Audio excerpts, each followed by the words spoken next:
Hello guys, welcome back to Aadi's mini world. അപ്പോൾ ഞങ്ങളൊരു mini ട്രിപ്പെന്നോ long ട്രിപ്പെന്നോ എങ്ങനെ വേണമെങ്കിലും നിങ്ങൾക്ക് കരുതാം. ഞങ്ങളൊരു ട്രിപ്പിനായിട്ടുള്ള റെഡിയായി നിൽക്കുന്ന കാഴ്ചയാണ് നിങ്ങളീ കാണുന്നത്. ഞങ്ങളങ്ങനെ ഡൽഹിയിലേക്ക് പോവുകയാണ്. ഹസ്ബൻഡിൻ്റെ ഔദ്യോഗികമായുള്ള ഒരു ആവശ്യത്തിനായിട്ട് ഡൽഹിയിലേക്ക് പോകുമ്പോൾ ഒപ്പം കൂടിയതാണ് ഞാനും എൻ്റെ ബേബിയും. 1 മന്ത് മുമ്പേ തന്നെ പ്ലാൻ ചെയ്ത ഒരു യാത്രയാണിത്. അപ്പോൾ ഞാനും ഹസ്ബൻഡും കുട്ടിയുമായിട്ട് കൊല്ലത്ത് നിന്നാണ് ട്രെയിൻ കയറുന്നത്. രാജധാനി എക്സ്പ്രസ്സിലാണ് നമ്മൾ ഡൽഹിയിലേക്ക് പോകുന്നത്. രാജധാനിയുടെ ലാസ്റ്റ് സ്റ്റോപ്പിലാണ് ഞങ്ങൾ ഇറങ്ങുന്നത്. അതുകൊണ്ട് തന്നെ ഫസ്റ്റ് ഡേയിലെ കാഴ്ചകൾ ഏറെക്കുറെയൊക്കെ ഞാൻ എൻ്റെ വീഡിയോയിൽ ഉൾപ്പെടുത്തുന്നുണ്ട്. ലിമിറ്റഡ് സ്റ്റോപ്പാണ് രാജധാനിക്ക് നമ്മുടെ കേരളത്തിലുള്ളതെന്ന് ഏറെക്കുറെ യാത്ര ചെയ്തിട്ടുള്ളവർക്കും അറിയായിരിക്കും.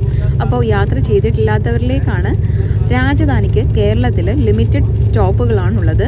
അതുകൊണ്ട് തന്നെ ഏറെക്കുറെ ചില ഇടങ്ങളിൽ മാത്രമേ ഇത് നിർത്താറുള്ളൂ. മെയിൻ സ്റ്റേഷനുകളിൽ മാത്രമേ നിർത്താറുള്ളൂ. അപ്പോൾ ട്രെയിനിലെ വിൻഡോയിലൂടെ കണ്ട കുറച്ച് കാഴ്ചകൾ നിങ്ങൾക്കായി ഞാൻ ഒപ്പിയിട്ടുണ്ട്. അങ്ങനെ ഡേ 1, ഡേ 2, ഡേ 3 എന്ന് പറഞ്ഞ് നിങ്ങളിലേക്ക് ഞാൻ എൻ്റെ ഇവിടെയുള്ള, അതായത് ട്രെയിനിലുള്ള യാത്ര ഉൾപ്പെടുത്തി നിങ്ങൾക്ക് കാണിച്ചു തരുന്നതാണ്.